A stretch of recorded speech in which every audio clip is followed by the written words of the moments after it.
बिस्मिल्लाहिर्रहमानिर्रहीम।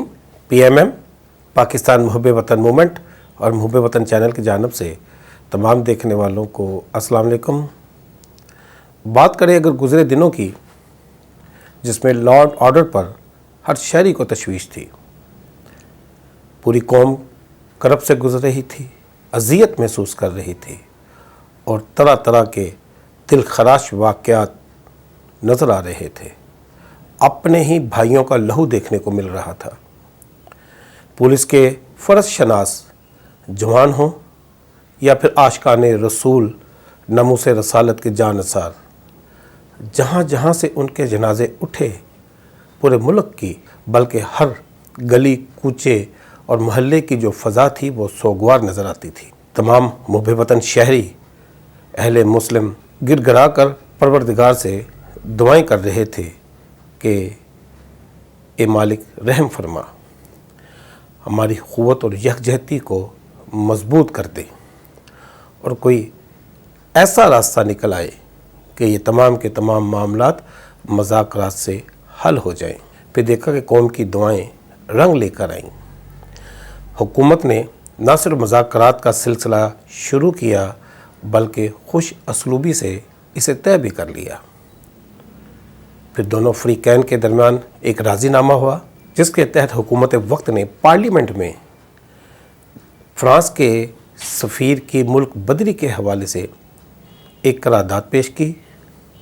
इन चीज़ों को देखते हुए आशिकाने रसूल नमूस रसालत के जानसारों ने भी पूरे मुल्क में धरनों को ख़त्म करने का बाज़ाब्ता ऐलान किया।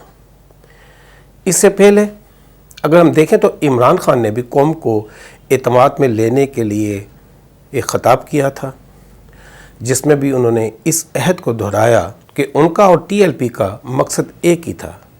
अगर कहें तो पूरी पाकिस्तानी कौम का ही मकसद एक था, सिर्फ तरीक़ाकार पर इख्तलाफ था। अब करारदाद असम्बली में पेश हो चुकी है।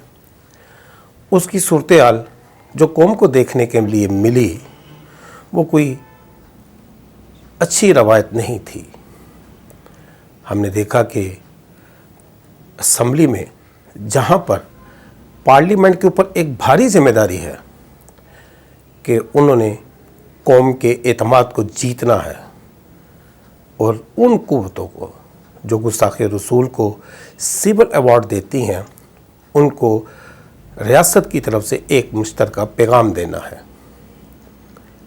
उसमें देखा कि पाकिस्तान के जो साबिक़ चीफ़ एग्ज़ेक्टिव थे, जो वज़ीर आज़म रहे हैं, एक आला एग्ज़ेक्टिव ओहदे पे फाइज़ रहे हैं, उनकी तल्ख़ कलामी हुई स्पीकर असम्बली के साथ।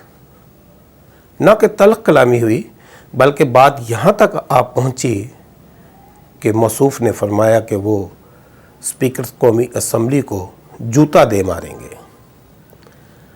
आया ये जो तलखी है, इससे क्या अख़ज़ किया जा सकता है?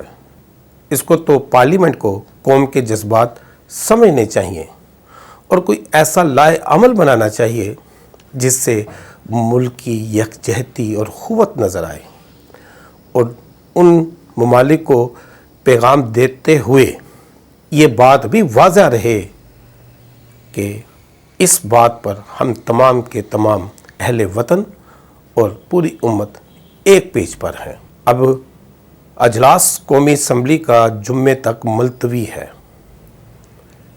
इस सेशन को जुम्मे से दोबारा स्टार्ट किया जाएगा। इस सेशन में जो 20 अप्रैल को हुआ है, उसमें पाकिस्तान पीपल्स पार्टी शामिल नहीं हुई। इसकी क्या वजूहात हैं? क्या वो कौमी सतह पे अपना किरदार निभाना नहीं चाहते? खैर, ये तो वही जानते हैं। बहरहाल जुम्मे को देखते हैं कि ये पार्लियामेंट क्या फ़ैसला करती है। मौजूदा अगर हालात की हम बात कर लें तो आज पाकिस्तान के जो साबिक़ वज़ीर आला रहे हैं शहबाज शरीफ, उनकी भी ज़मानत मंजूर हो चुकी है और आज ही PTI की एक मुतहरक ग्रुप अपने पार्लियामेंटेरियन के वफ़द के साथ ایک بار پھر عدالت میں پیش ہوئے اور وہ کسی انصاف کی تلاش میں ہیں. انہوں نے اس بات کا عندیہ بھی دیا ہے کہ اسلام آباد سے ٹھنڈی ہوائیں آنا شروع ہو چکی ہیں. آج ہی پی ڈی ایم کا اجلاس بھی تھا. پی ڈی ایم کے اجلاس کے حوالے سے صرف یہی فیصلہ ابھی تک سامنے آیا ہے جو انہوں نے کیا ہے کہ عید الفطر کے بعد وہ لانگ مارچ کریں گے. چلے لانگ مارچ تو وہ کرتے آ رہے ہیں، لیکن جو موجودہ ہم نے بحیثیت قوم بحیثیت امت مل کر ایک پیغام ان قوتوں کو دینا تھا جو گستاخ رسول کو سول ایوارڈ دیتے ہیں، اس کے لیے کوئی لاہ عمل نظر نہیں آیا. رہی بات عوام کی، وہ تو حسب معمول خوار نظر آتی ہے، پریشانیوں میں تکلیفوں میں مبتلا ہے. لمبی لمبی لائنیں صرف 2 کلو چینی کے حصول کے لیے، اور استحصال دیکھیں انگوٹھے پہ نشان بھی لگوانا پڑے گا. ناظرین، کیا ایسا نہیں لگتا کہ چند مافیاز نے اس پورے سیاسی کلچر کو اور وسائل کو اپنے قبضے میں لے رکھا ہے، اور وہ انصاف کے لیے بھی دندنا رہا ہے، وہ اپنے ظلم کی داستان بھی بیان کر رہا ہے. رہی بات عوام کی، عوام شاید چپ ہے، خاموش ہے، سمجھ چکی ہے کہ مافیاز کے اس دور میں انصاف صرف انہی کی وراثت ہے، انہی کی خواہش کا نام ہے. خدائی عدل یہاں پر میسر نہیں آ سکتا. وہ صرف بد دعائیں دے رہی ہے اس نظام کو، اس سیاسی کلچر کو جو بے ایمانہ روایات پہ پنپ رہا ہے، جس میں کرپشن ایک گالی تو ہے، ناسور بھی کہتے ہیں، لیکن کرنے والے موصوف کتنے اعلیٰ ظرف کے ہیں کہ وہ گالی بن کر اس معاشرے میں جی رہے ہیں، کرپشن بھی کر رہے ہیں. یہ اگر ہم دیکھ لیں تو یہ پوسٹیں کیوں بکتی ہیں، نوٹیفیکیشنز کا کاروبار کیوں ہوتا ہے، یہاں پر ٹکٹوں کے لیے بھاگ دوڑ اور ڈونیشنز کیوں دیے جاتے ہیں، اس کی کچھ وجوہات تو ہوں گی. اس کے باوجود تمام کے تمام جتنے بھی اہل سیاست کے جانشین ہیں یا ہم نشین ہیں، وہ اس کرپشن کو برا سمجھتے ہیں، گالی سمجھتے ہیں، ایک ناسور سمجھتے ہیں، لیکن کرتے بھی ہیں. یہ ان کے اوپر کیا اللہ کا عذاب نہیں ہے کہ وہ اس معاشرے میں گالی بن کر، ناسور بن کر سامنے نظر آتے ہیں؟ یہ عوام کی بد دعائیں تو ہیں. یہ کرپشن جو حرام خوری کہلاتی ہے، اس کے جو حرام خور نظر آتے ہیں، وہ خود کو کیا گالی نہیں دیتے؟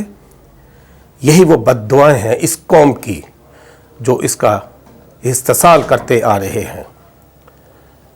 اب دیکھنا تو یہ ہے کہ جمعے والے دن پارلیمنٹ اپنا کیا کردار ادا کرتی ہے اور قوم کی کیسے نمائندگی کرتی ہے، اور دوسرے ممالک کو قوت و یکجہتی کا کس طرح پیغام دیتی ہے. یہ کل دیکھیں گے. ناظرین، اپنا بہت سارا خیال رکھیے گا، ہمیں اجازت دیجیے گا. وآخر دعوانا ان الحمد للہ رب العالمین.